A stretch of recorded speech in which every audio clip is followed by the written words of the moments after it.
Hey, what's up everybody? Welcome to another video. Today we're going to do the G.I. Joe Classified Copperhead.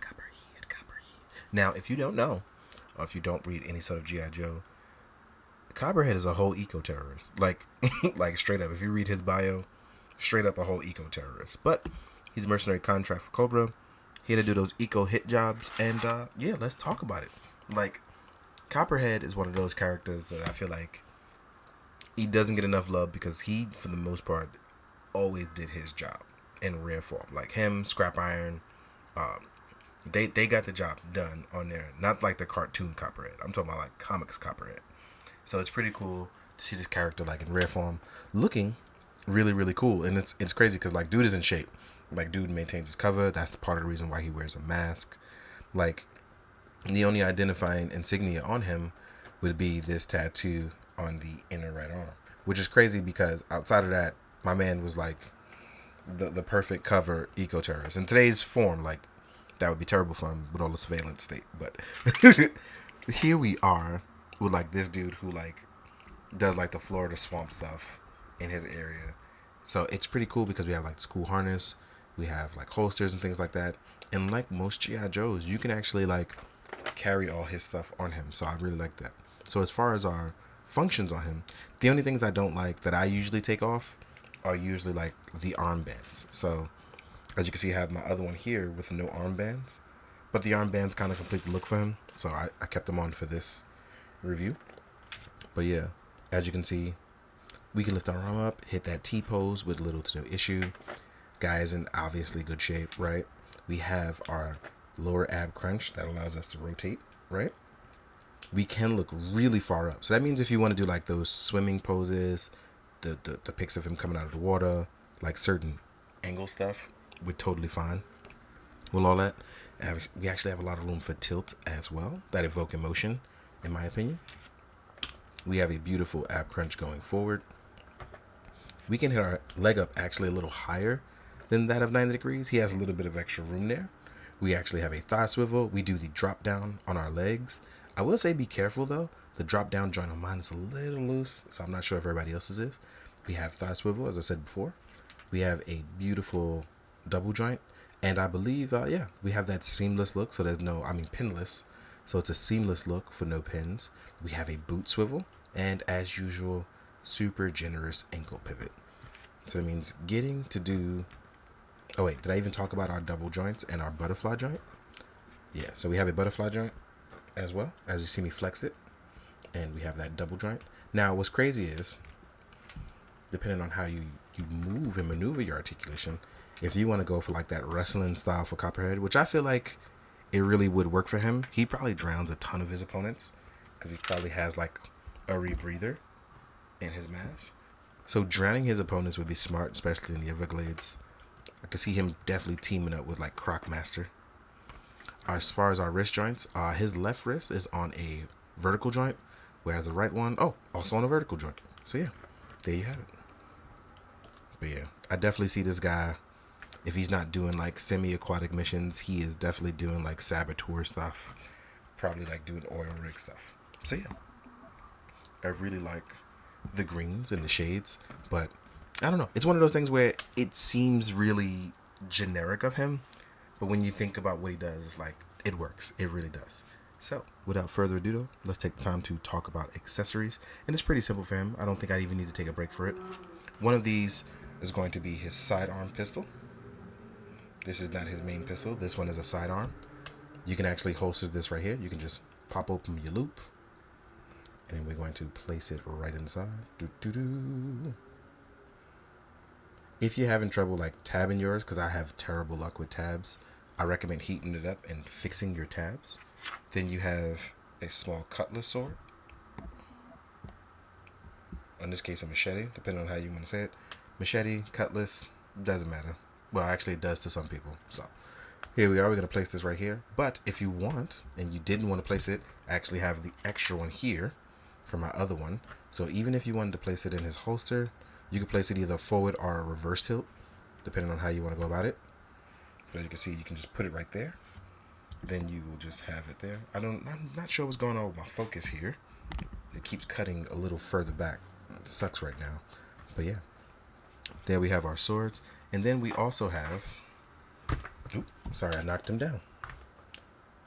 Then we also have this backpack piece. And this is really cool because this is his, what I consider the primary weapon. Has a nice scope on it. I'm not even sure what type of gun this would be for the type of scope that it is. But I know that this is definitely a revolver. Why he chose this type of weapon to get on, like put on his back, I don't know.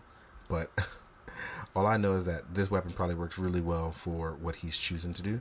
And you can actually, oh, if you actually look here, he has spare bullets on the back, which I thought was a pretty cool idea. And then you can just place that right on his back.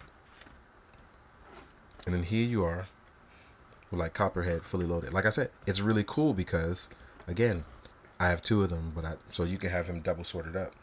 But what's really cool is they can actually carry, for the most part, almost all of their weapons with them at all times. I always like the idea of that. Stay loaded, stay strapped, right? So, I actually did that one and gun as usual, but now we're going to jump into the size comparison. I'm going to find some Cobras, some Joes to compare to, and I'll see you guys in a second. Alright, now we're on to the size comparison, which I'm probably going to toss a bunch of stuff in here, make it look cool. While everybody's getting their range vipers and big bends and all the other cool stuff, I'm just working through Copperhead. So I'm hoping I can play catch up when I get back from PowerCon. So, oh, by the way, side note, let me plug myself. If you haven't heard, I will be a guest at PowerCon. So if you're there, please come by and see me. I'll be at booth 535. Come by, say hi. I will hopefully have prints. They have shipped, and I'm hoping they arrive. I paid for the expedited shipping. I'll also have some stuff to sell. So, also, back to the size comparison. So I know I mentioned Crocmaster. So here we are with Crocmaster and my main man 50 grand Copperhead. Like I said, I feel like these two work really well with the Dreadnoks. And I really like the idea of these two teaming up, doing like an Everglades mission. I would love... I gotta definitely do some photos of these two teaming up together. I also have to like dig my Zartan out. So, because I don't have Zartan with me, I'm going to use Zorana right now. She's a little bit smaller, but still equally as feisty. So there we have it.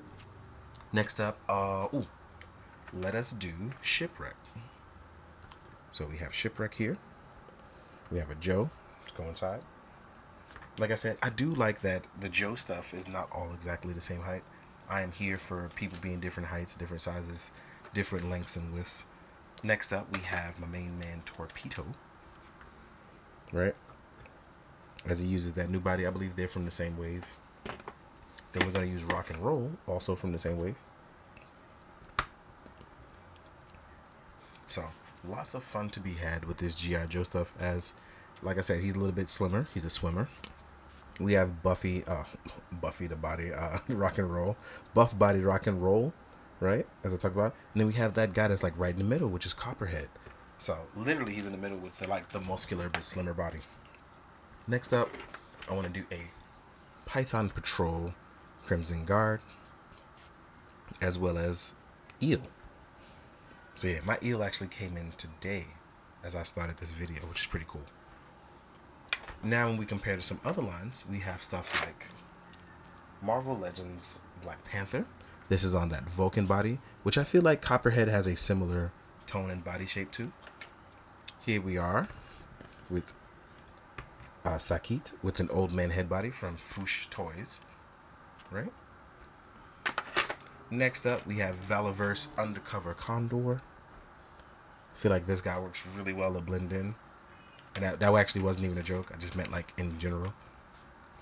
Then we have Mezco Ichigo. He is on a Gomez body. But my big head blonde cat boy, I'm probably going to swap around his body. Got to figure out if I want to put him on a Death Adder body. Make him a literal commander. Right? Next up, we have a Lightning Collection Dino Thunder Black Ranger. I always get the American stuff mixed up. I was just going to call him Abari Black, and then people would be like, it's Power Rangers. Next up, here we are with a Cosmic Legion. We have a Sentry. And then last but not least, here we are with an SHF Kamen Rider O's. The quite opposite of an Eco-Terrorist. Eco-Savior. He's like the Captain Planet of Kamen Riders. And I mean that in terms of him trying to just save everybody and everything. I think that about sums up my size comparison. I'm not sure if I have anybody left that I could think of. in this moment. I could clearly be wrong. Try to add something in later. But yeah. Oh, you know what? See, I would have forgotten. Because I did do a photo of it, and I definitely want to make sure you guys see it. Like, it would be just his luck that Copperhead would run across a predator. So here we are with a NECA predator, right? But again, guys, thank you so much for watching. Thank you for being cool. Thank you for all the people who've been enjoying my G.I. Joe stuff. I really do enjoy the fact that you guys like this stuff, especially because, again, if you haven't, please read the IDW G.I. Joe stuff and then read the new Skybound stuff coming this September as it continues where Larry Hama left off with Real American Hero and starts with issue 301. Please go check that stuff out. Super excited to see where Hama goes with G.I. Joe right now. But yeah, again, if you're at PowerCon, come see me. I'll be there. Hoping to see some people, as I'm quite frightened and very nervous about my first time being a guest at a convention. So it's a new experience. So as always, please, thank you so much for watching. Thank you so much for enjoying my stuff.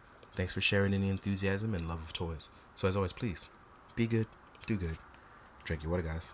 Later.